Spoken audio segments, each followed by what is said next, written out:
To listen to people talk, everybody, with very few exceptions, and that's true particularly since the fall of the Berlin Wall, knows that socialism is a failure, private enterprise capitalism has been a success.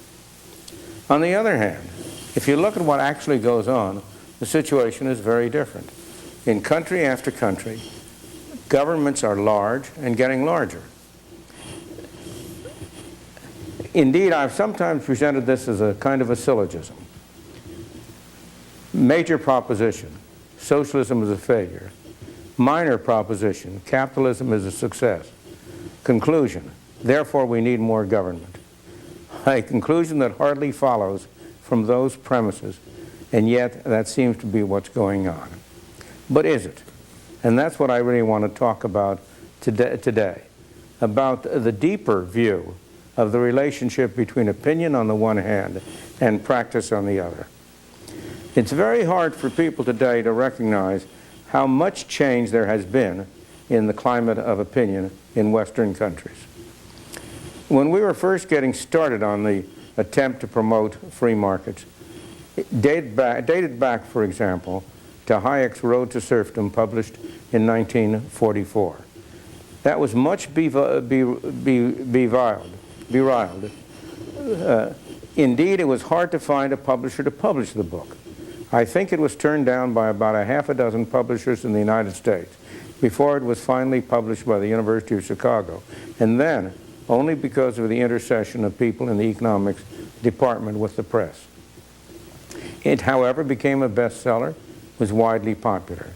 In 1947, Hayek started the Montpellier Society. Those were the beginning of the attempt to change the climate of opinion. But how the people who were speaking that way, people like Hayek, like myself, were a very small, beleaguered minority. The great bulk of opinion was that communism was a wave of the future. Collectivism, not necessarily communism, but collectivism, was a wave of the future. How widespread that view, how isolated our view, the libertarian view, was, is demonstrated by what happened to the books I myself have published. In 1962, I published Capitalism and Freedom. It was not reviewed by any single major publication in the United States.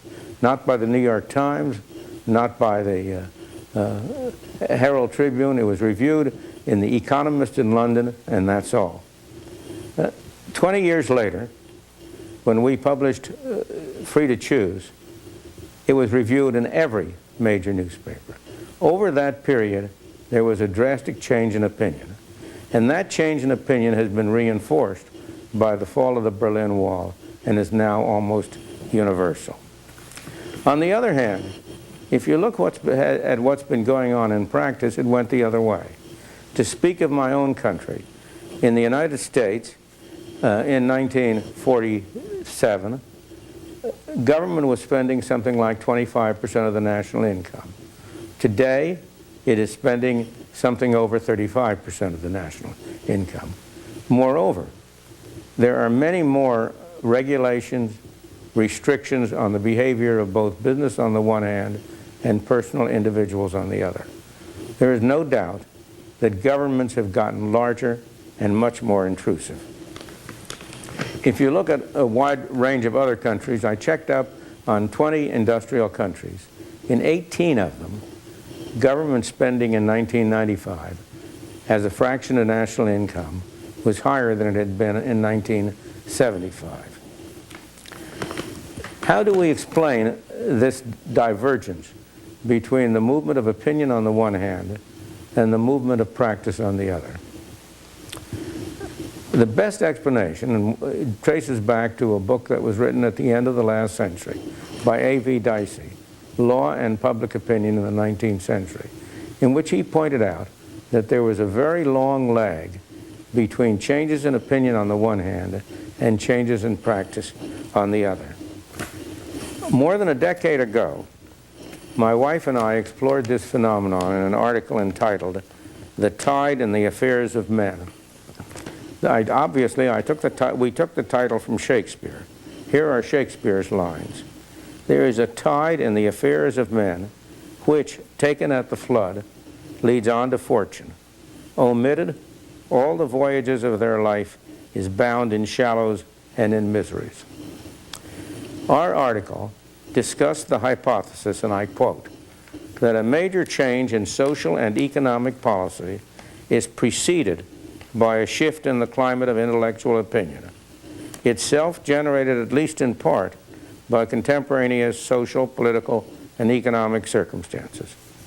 After a lag, sometimes of decades, an intellectual tide taken at its flood will spread to the public at large, and through the public, pressure on government will affect the course of economic, social, and political policy. As a tide in events reaches its flood, the intellectual tide starts to ebb.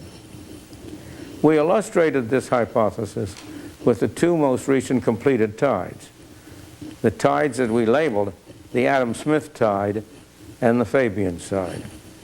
Consider each of those. Adam Smith wrote The Wealth of Nations, published The Wealth of Nations in 1776.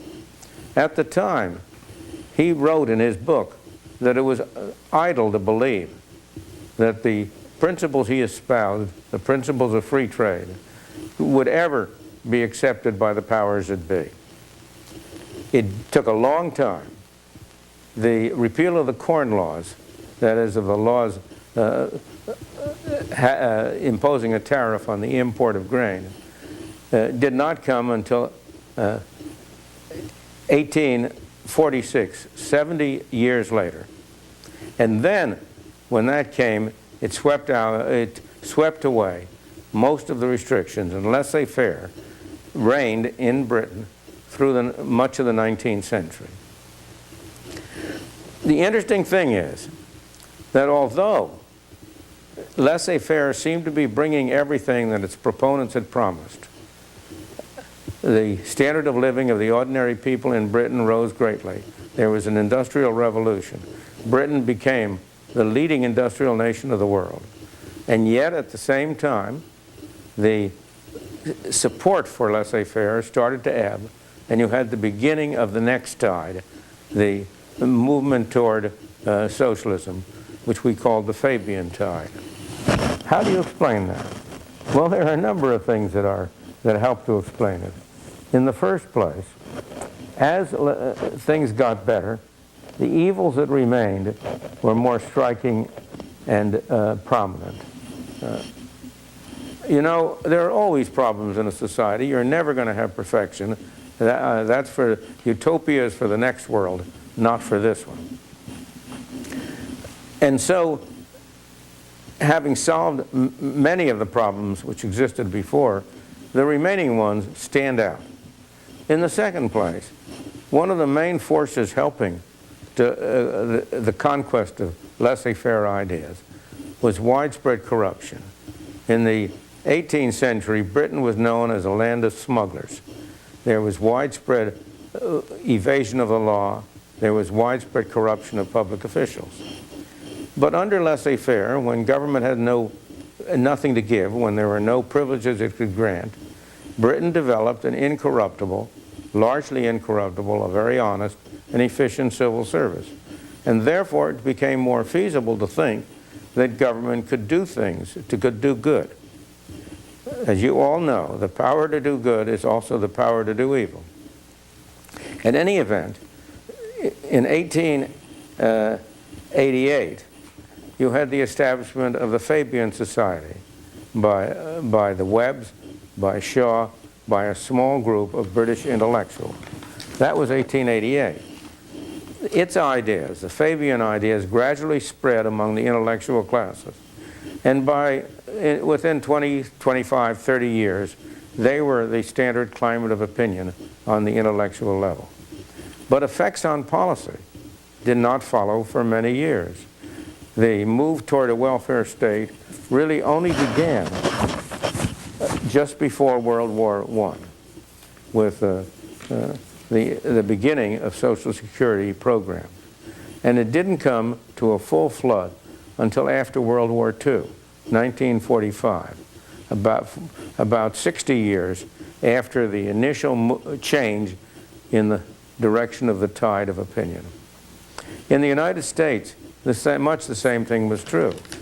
In the 1988, Edward Bellamy published his utopian socialist fantasy, Looking Backward. It sold 1 million copies, which is a tremendous sale in a country whose population was a great deal smaller than the population of the United States is now, if I remember rightly, under 100 million.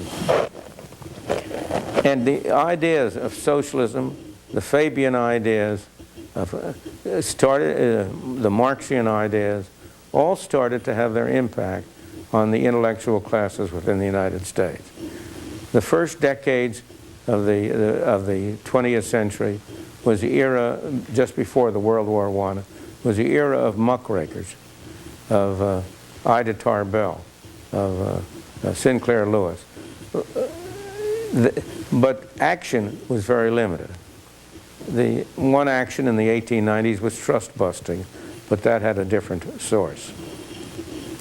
By the 1920s, after World War I, socialism was a dominant view among the intellectual class in general. Norman Thomas was a presidential candidate of the Socialist Party in 1928, and his platform was widely accepted. However, policy did not change. Actual practice remained much the same until the Great Depression. The Great Depression, which started in 1929 and really lasted throughout the 30s, had two effects. On the one hand, it converted the general public at large to the view of the intellectuals, whereas the public at large had regarded government as a necessary evil in the relatively laissez-faire 19th and early 20th century. It took the Depression, it regarded the impression as proving that there was something wrong with free markets, and converted the public at large to the view that government, far from being a necessary evil, was the answer to all real problems. The result was the New Deal and the great growth of government, supported by public opinion. Within a few decades, every single economic plank of the socialist 1928 platform had been enacted. So if you take the socialist platform of 1928 and read it today, it sounds like a very moderate platform that could be supported by either the Republicans or the Democrats. But it took a long time again. Opinion was changing in the United States in the 1890s, 80s. It was not until the 1930s or 40s, 50 years or so, before it really started to take effect. And then, of course, the war produced another stimulus. But this, in turn, just as the triumph of laissez-faire had led to the Fabian tide, the triumph of socialist ideas, and particularly their spread in the most extreme form to Germany and to Russia first and Germany later, led to what we've called the Hayek tide. Beginning with Hayek's Road to Serfdom, there started a gradual intellectual movement which gained adherents through time and has now led to the point where the overwhelming sentiment in the nation at large is in favor of free markets. And yet, as we see, the government continues to grow. But it's not an unmixed situation. The inflation, just as it took the Great Depression to change public opinion as opposed to intellectual opinion, the inflation of the 70s served very much the same function in the United States and around the world. And That was very much reinforced later by the fall of the Berlin Wall. The inflation of the 70s produced great doubts about the effectiveness of government in pursuing its objectives. The objectives of government, as you all know, are always very good. The argument is with the means and with the consequences of those means, particularly the unintended consequences of those means.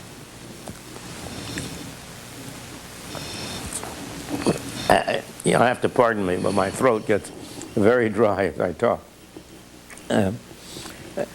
And the result, the inflation of the 70s was a major factor that led the public at large to get disaffected and led to the election of Thatcher in Britain and Reagan in the United States. And they started a process of gradual dismantling of the all-powerful welfare state. You had in the United States a reduction in tax rates. In Britain, the same thing. You had a lifting of price and wage controls in Britain. You had a lifting of foreign exchange controls. You had privatization, and privatization continues to spread.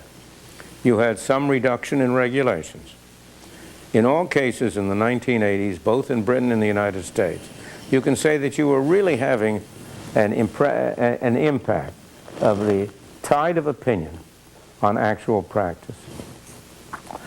But unfortunately, that was not very strong, and in my opinion, what has happened since the fall of the Berlin Wall has had a rather surprising effect. The fall of the Berlin Wall cemented the change in the climate of opinion. It really made it universal. But it also led to undue complacency on the part of the West. After all, they were doing it all wrong, and look at what happened to them. We're doing it all right, and look at what's happening to us. We don't really have to change. We can just keep on going as it is. As a result, the pace of movement toward greater liberalization, in the sense in which you and I would use the term liberalization, slowed down. While government did not grow as fast as it had before, it continued to grow in most of the countries, or at most to stabilize. In the United States, it stabilized. Government spending today as a fraction of income is less than it was in 1983, when the Reagan Revolution started to have its impact. In Britain, it's about the same.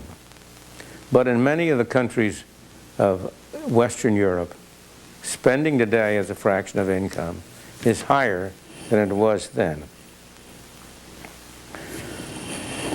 If you look at the picture worldwide, you have to add another dimension which I've left out of it altogether. As our hypothesis stressed, these tides of opinion tend to be worldwide. They are not in a single nation.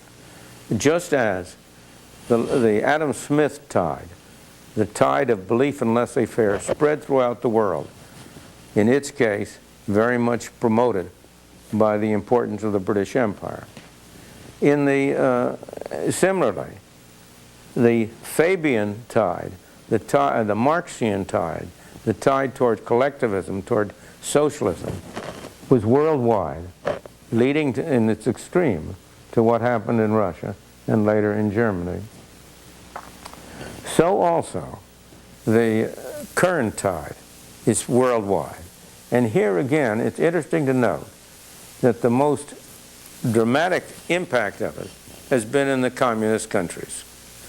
In China, ever since Deng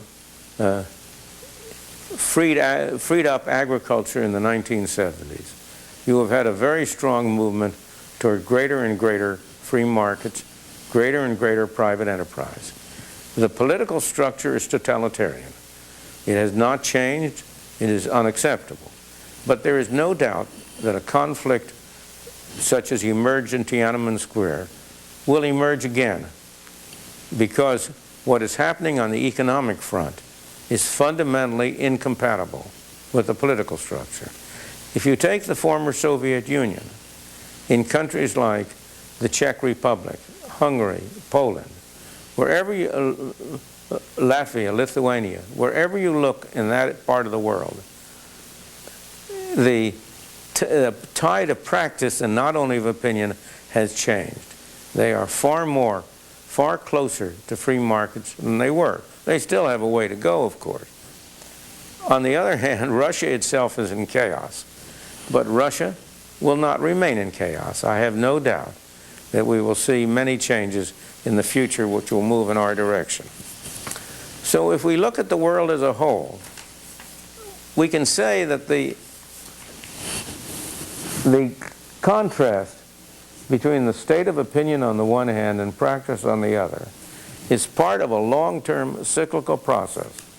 And that is very important for our view, because note that in each of these cases, as the tide of opinion started and did have its effect on actual practice, opinion itself started to ebb. It was just, remember, when laissez-faire was at its height in Britain, that you started to have a change in the tide of opinion toward socialism and collectivism. It was just as the effect of socialist opinion on practice was having its major impact when welfare states were worldwide, that you started to have a change in opinion away from socialism. And so those of us who believe in freedom and free markets have to watch and try to avoid getting caught in the same situation. As and when our ideas become more and more embedded in practice, there will be a tendency for opinion to shift the other way. So I conclude by saying that there is great reason for hope for those of us who believe in freedom and individualism. The tide of opinion has been reaching near its height. It is having an impact on practice, but so far only a small impact. But the lag is not so different as in these other cases. In 1944, I dated the beginning of the Hayek tide. It's now 50-some years later, and just about the same lag as you saw in the other cases. Thank you. We haven't received any phone calls yet. So. Okay. Thank you very much, Dr. Friedman.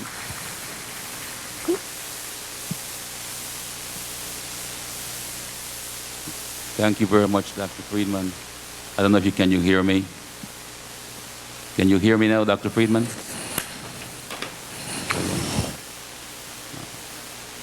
Can you hear me now, Dr. Friedman? No, it's not going.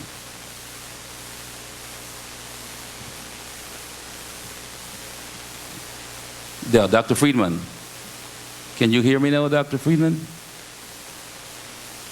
Can you hear me, Dr. Friedman? Okay, hang on 1 second. Can you hear me, Dr. Friedman? Just barely. Can you speak a little louder? Yes, I will. Thank you very much for such a wonderful speech, Dr. Friedman, and thanks for being with us. I have about 1 million questions here from the audience for you. I'll try to sum them up. The first one is, can the libertarian movement already be considered a tide? And what will be needed for it to happen to become a tide, if not? I believe it is a tide. As I say, you go around the world and ask anybody, are you in favor of free markets? Do you believe that capitalism is a success? Is socialism a failure? You'll get the same answer almost everywhere. Of course, you won't get that answer from the people in Beijing. You won't get that answer from many of the people in Washington. But if you ask people in general or in the business community, in the intellectual community, you know, there are very few Marxists left in the world. They're all in American universities. There is a loud applause from the audience. Here is another question, Dr. Friedman. In Latin America, we're considering currency boards for full dollarization as the way to stop government from printing money and generate inflation. Said Manuel Noriega from Panama could not print dollars, and that was a great thing. In my country, Venezuela, the president have already printed money to finance their mistakes and corruption. And it goes on. So your opinion about dollarization for Latin America in general, and the second part of that question is whether a privatized monetary system based on a dynamic basket of commodities would be the way to go. Unfortunately, I wish it were, but unfortunately, I think the experience of history is that you're not likely to get a privatized system. The only privatized system you had was when there was a widespread acceptance of gold, silver, as a monetary system, and even that was under government supervision. So I go back to the earlier things. I think it is very important for Latin American and other countries to end the situation in which the government can simply print money to pay for its debts. That does lead to inflation and disaster. And there are really only two solutions. One is to have a currency board. That requires eliminating the central bank. There are only, let me go back more generally. There are only three possible kinds of international financial connections. A country can have a flexible exchange rate. The peso can be free to find its own value in the market against the dollar. It can have, and does have, many countries do have, a pegged exchange rate. The government has a central bank which tries to peg, to fix the value of its currency against the other currencies. Peg it to the US dollar, peg it to the mark, peg it to the yen. And third, you're going to have a truly fixed exchange rate through a currency board arrangement or dollarization. The one thing we have found out, and we know for sure, is that the intermediate pegged exchange rates are a recipe for are a sure recipe for success. A country should have will do better to have either a fully flexible exchange rate or a currency board or dollarization. The real issue that arises is between currency board and dollarization. And there is very much of a tendency for people to talk as if dollarization were the final solution. For some countries it may be. Panama has done very well by being dollarized. On the other hand, Hong Kong has done very well by having a currency board vis-a-vis the U.S. Argentina has done pretty well by having a currency board vis-a-vis the U.S. And one thing you should keep in mind when you think of dollarization, dollarization means that you accept the Federal Reserve Board as your central bank. That's what it's equivalent of. Dollarization means that Venezuela, for example, would become a 13th, essentially the equivalent of a 13th district in the Federal Reserve System. At the moment, that looks like a very good arrangement because for the last 8 or 10 years, the U.S. has had a very good monetary policy. Inflation has come down, prices have been stable, the economy has been stable. But if you look back at the whole record of monetary policy under the Federal Reserve, it's been a very poor record. It's mostly been destabilizing, not stabilizing. And you in Latin America have some experiences of this. Chile, for example, in 1980s, got into serious trouble because it pegged its currency to the US dollar. The trouble wouldn't have been as bad if it had been dollarized, but it wouldn't have been very good. So do not take it for granted that US monetary policy will necessarily be good. I'm afraid that's too long an answer, but that's a subject I have a special interest in. Thank you very much. Well, just a follow-up to that question is whether if you have read the Creature of Jekyll Hyde, and what's your opinion on Griffin's recommendation? If I have read what? the book, the Creature from Jekyll Island, the book by Edward Griffin, and what's your opinion on his No, I recommendations? haven't read it. Okay. No, I haven't read it. Okay, here's another question. Noam Chomsky says that the free market libertarian ideology is just used by big corporate business to justify the practice of state corporate capitalism in practice. Can you comment on that? Yes. I think there are problems, of course, with state corporate capitalism. I don't think there's anything sacred about business. What we are interested in is a competitive economy, not a government business economy. And there certainly are questions of state corporate capitalism. ADM, for example, which has been able to get the government in the United States to subsidize the production of methanol from corn. It's a disgrace and a scandal.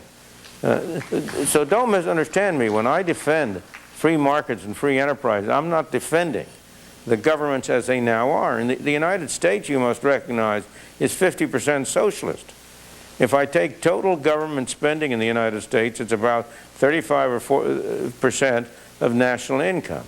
But you have to include, in addition, the mandates that governments impose, the spending which is demanded by government but not paid for directly by government, such as requiring certain kinds of the pollution requirements, such as the AIDS-dependent, the disabled, which require expenditures on structures to enable disabled people, and the costs to the country of rules and regulations. If you add that in, the governments in the United States control about half the spending in the United States. So we're 50% socialist. And what we hope for is that the tide of opinion will lead to a reduction in the scale and intrusiveness of government. So the objection against government-supported corporate capitalism is entirely justified. What we want is free market, private enterprise capitalism. Thank you very much. Here's another round of applause from the audience.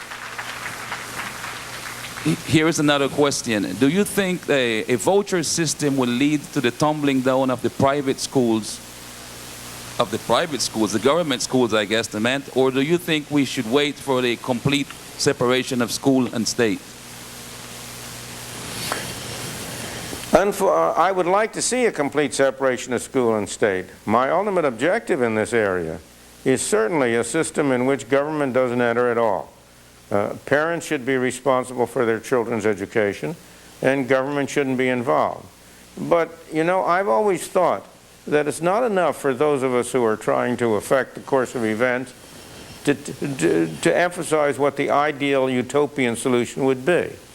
We also have to deal with the problem of how we get from where we are to where we want to be.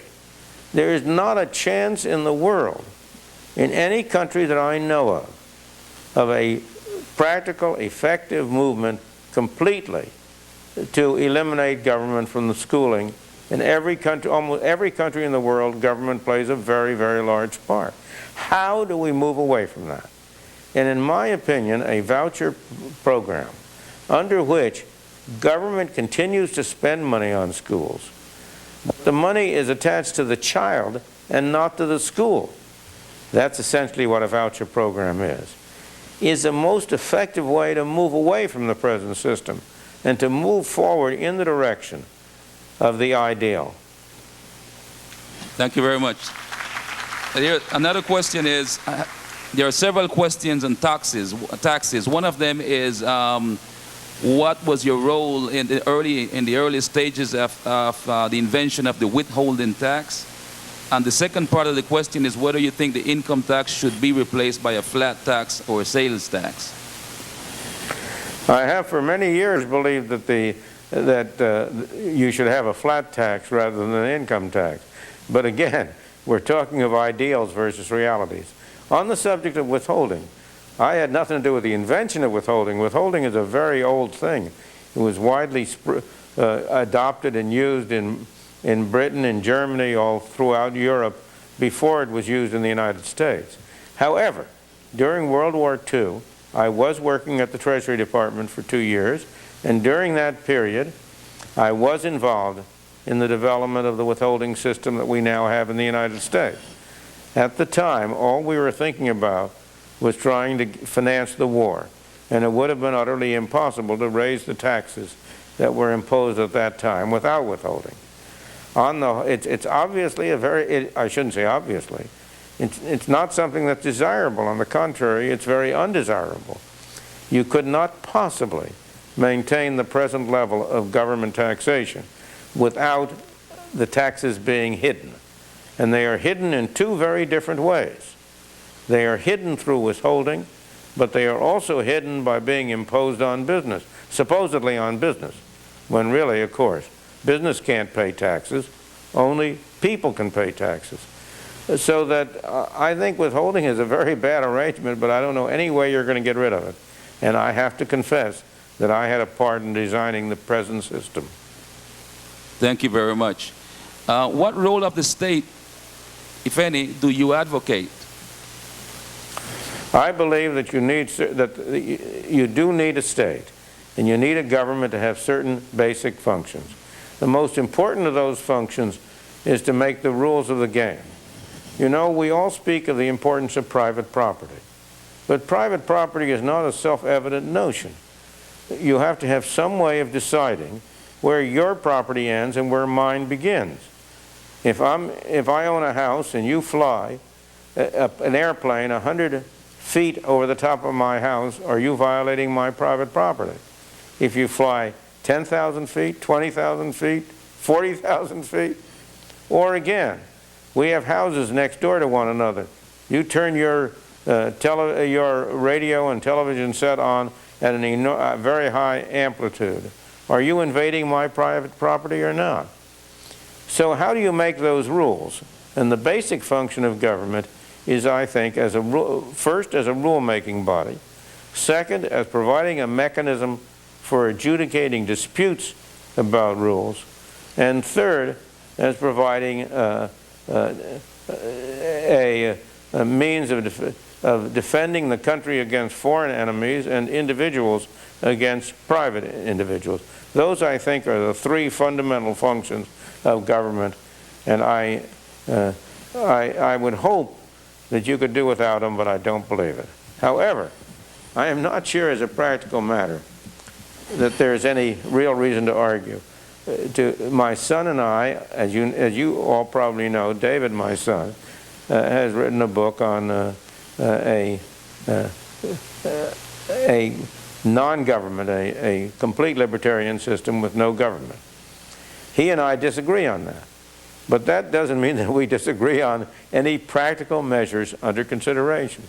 We're so far from where he would like to be and where I would like to be that we can move a long way together before we have any problems. Thank you very much. There's another round of applause, Dr. Friedman. Do you think the state's war on some of the drugs is the result of an addiction to control the economy and the individual, or it's just a lack of knowledge? It's hard to answer that one. I believe it's a mistake. And you see, the problem with all of these things is it's in a way easier to start a government program of that kind than it is to end it. There is no particular reason why we should ever have started on this, the absurd so-called war on drugs. But once you get it started, you establish vested interests. We're spending tens of billions of dollars in the United States on the so-called war on drugs. Who are the major supporters of the war on drugs? The drug dealers on the one hand, and the government people who are fighting them on the other. Those are the people who have a strong private interest in maintaining it. And who are the people who have a strong private interest in eliminating it? Unfortunately, they are mostly the drug addicts who have very little political power. But even there, I think opinion is shifting in the United States.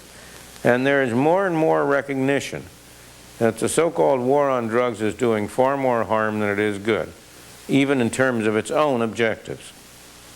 Okay, thank you very much. There's another big round of applause. There's another question. Do you think that the USA was a libertarian society in the first half of the 19th century? And if so, if your answer is yes, how do we get back to that point? I think the U.S., it's not only the first half of the 19th century. I would say that the U.S. was about as close as you're going to get to a libertarian society up until about the First World War. There was the episode of the Civil War which interrupted that, but even then, throughout that whole period, if you take the whole period of the 19th century, up until 1928, except for periods of war, total government spending in the United States, federal, state, and local, never exceeded about 10% of the national income. And so that's a pretty good measure of a fairly libertarian society. It was far from a complete libertarian society. You had tariffs throughout the period. You had other restrictions, but it was about as close as you're going to get. Now, that was partly a pure accident. To begin with, and really it's funny that the question should be about the first half of the 19th century, because in the first half of the 19th century was when you manifested collectivist tendencies.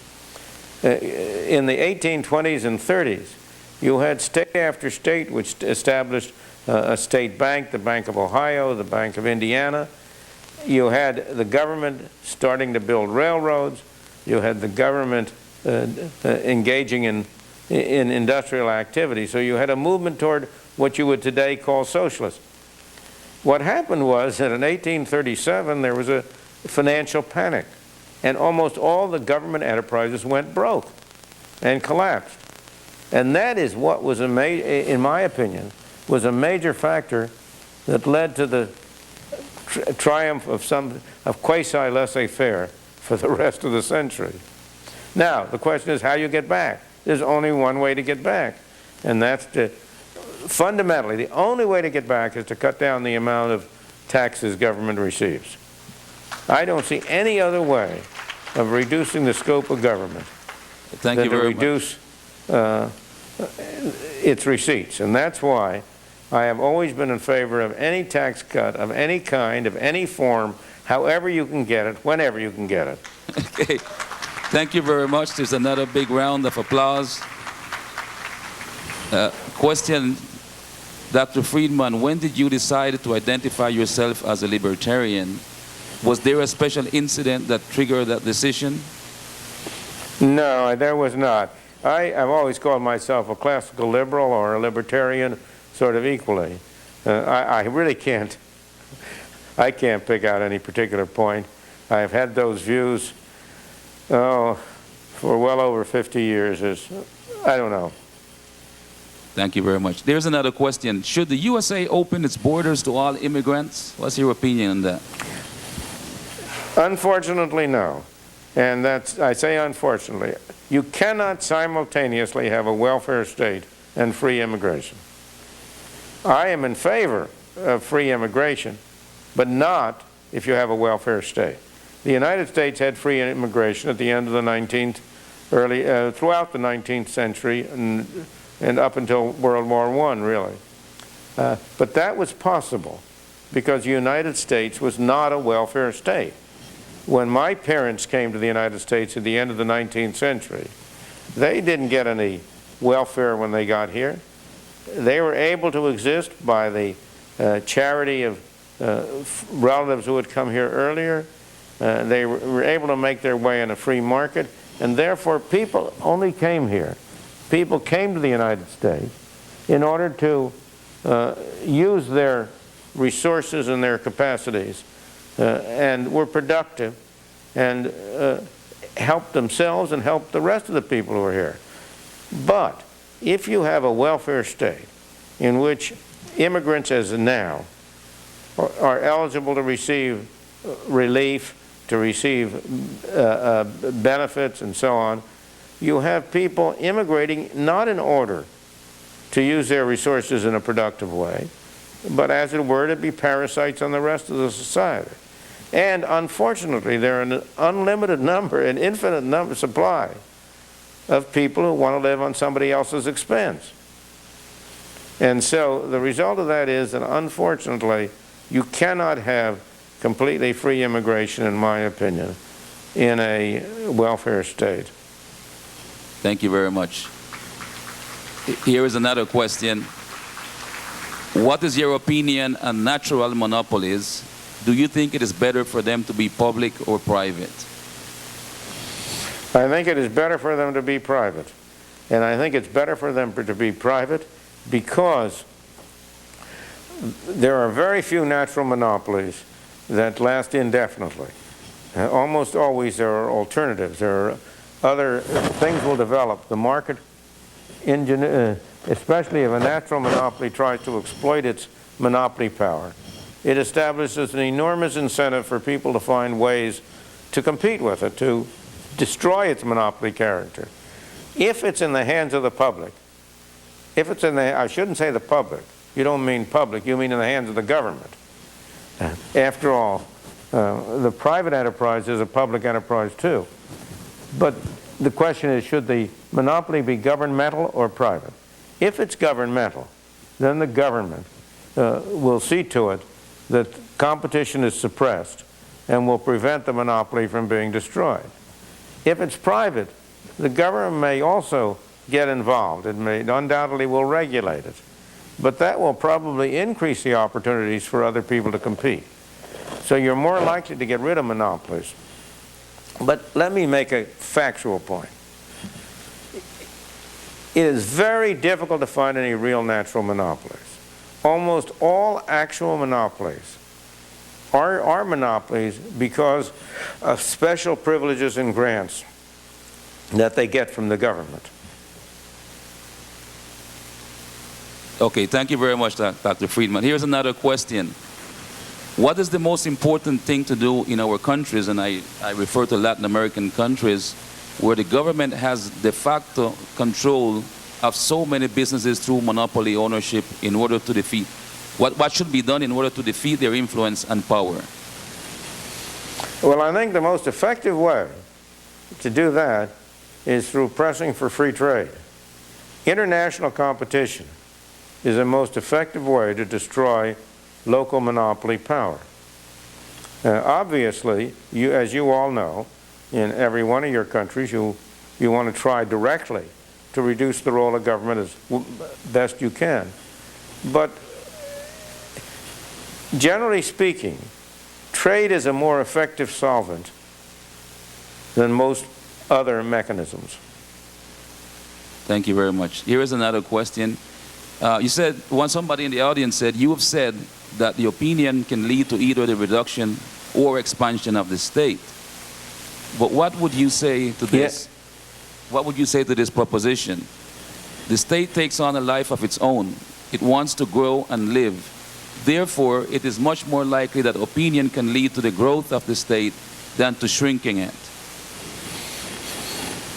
Well, I think there's a great deal of merit to that position. Indeed, if you take a broad view of history, if you look at a broad range of history over time and over space, most people, most of the time, have lived under tyrannical governments. Quote, the natural course of events, quote, as it were, is toward big government, not toward libertarianism. The real miracle is when you're able to get a libertarian as opposed to a state-run society. So I think there's a great deal of merit to that proposition. We are very fortunate to be living in that a rare part of time, and some of us, not all of us, in countries which have been largely relatively free countries. Thank you. Freedom is not the natural state of affairs. Tyranny is the natural state of affairs. Thank you, Dr. Friedman. Here's another question. What do you think of the World Trade Organization and its role for free trade? Of the world? The World Trade I'm Organization. sorry, I got yeah. free trade, but what was the first words? The World Trade Organization, WTO. Oh, the WTO. Yeah, I understand. I am not enough of an expert on that to be able to make an intelligent comment. I would like to have just, I have always been in favor of unilateral free trade whenever you can get it. The same thing goes with these treaties like NAFTA, like the European Community, and so on. They are a halfway house. It would be far better if each country separately went into free trade. But, again, you have to recognize the problem of getting from here to there. And such regional agreements are, most of the time, a way to go. And similarly, the WTO is probably an effective device for promoting more trade, although in an ideal world, it should not exist. Thank you very much. Here is another question. Which person had the greatest influence on your economic philosophy and why? It's very hard to answer that question. I'm sure that my economic philosophy was very much influenced by some of my teachers in undergraduate and in graduate school. Arthur Burns, Homer Jones, Frank Knight, Jacob Viner, and then later by Fritz Hayek. Thank you. Here's another question. What is the most free country at the moment? That depends on whether you mean economically free or politically free. No doubt that even up to the present, Hong Kong remains the economically most free. But it's a very interesting case because although economic freedom does promote a tendency toward political freedom, toward human freedom, those are not the same thing. In fact, you have economic freedom, you have human or civil freedom, and you have political freedom. Hong Kong, until the transfer to China, was the best example in the world of the combination of economic freedom and civil freedom with zero political freedom. Hong Kong was essentially a case of benevolent dictatorship, with Britain the dictator. And it was pure accident that, as it happened, the person who was sent out to sort of run Hong Kong in the late 40s, early 50s, promoted free markets in Hong Kong at the same time that Britain at home was promoting socialism. So I would say that in terms of the economy, probably Hong Kong in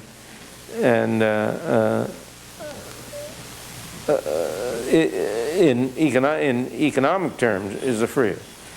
But it's not a politically free country, and it's losing its civil freedom as China is playing more and more of a role.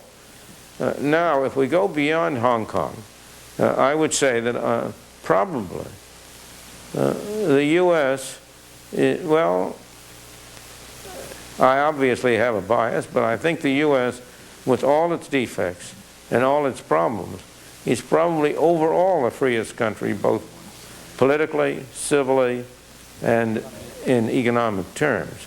But that may show my own ignorance. Certainly, New Zealand is a country that deserves to be considered. It's moved very far in the direction of free markets. It has in the last 15, 20 years. Britain has many elements of effective free market. So what you have is, you have nowhere in the world a major country that has gone as far toward freedom as you and I would like. But you have some that are, better than others.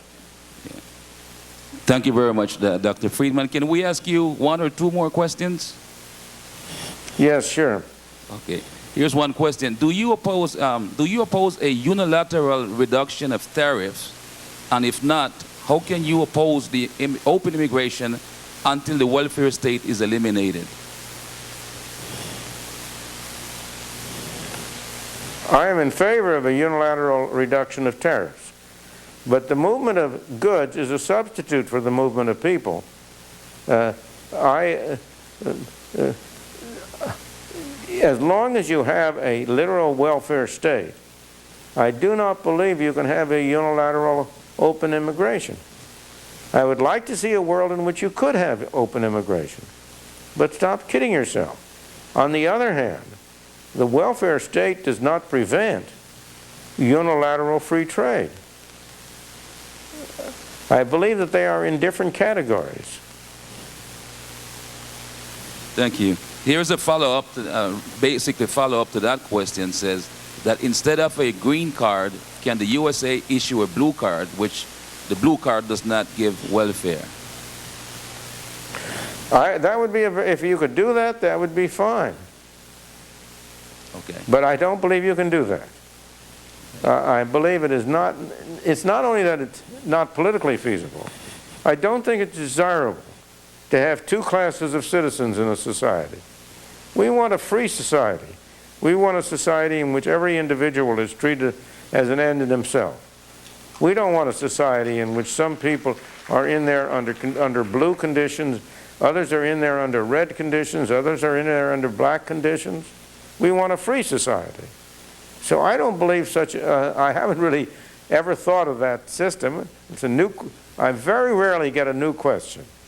But I must admit that's a new question for me.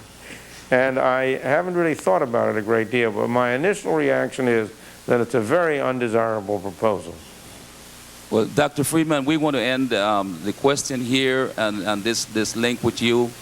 We're so thrilled that you could be with us and talk to us directly as if you were here. And the audience is ecstatic. So thank you very much. Thank you very, very, very much. Well, thank you for having me. I'm delighted to have participated. Goodbye. Goodbye. Okay. Goodbye.